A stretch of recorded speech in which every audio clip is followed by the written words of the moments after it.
Joe Sparkle Pool Service. We're here today doing a repair on a pool where the brick paver installers put the brick pavers in next to the pool coping, and they use the parametric sand, which when you add water to it, it hardens up to make your grout, which works really well for pavers, but it doesn't totally seal up 100%, and there's a lot of loose material left over below the brick or next to the brick or in the cracks. And as the snow and the rain goes over the next winter and spring, it seeps in there and it takes that parametric sand and it ends up going into the open space over here in between the tile, the coping, and the brick pavers. And that parametric sand ends up in here and it turns into a rock.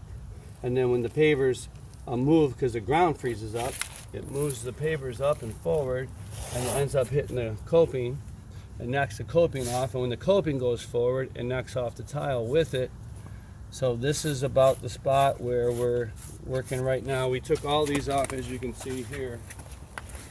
All these bricks all the way down the pool had to be removed because the parametric sand hardened up like this right here. This is right in between the brick now and here. You could have foam, you can have caulk on there, but this is going to come from underneath the pavers and get underneath there and harden up, and then it ends up being a hard piece of rock between the bricks and the coping.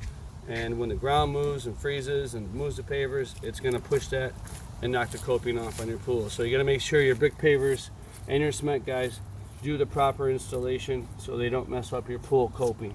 Minute 45. All right, Joe Sparkle Pool Service, thank you very much.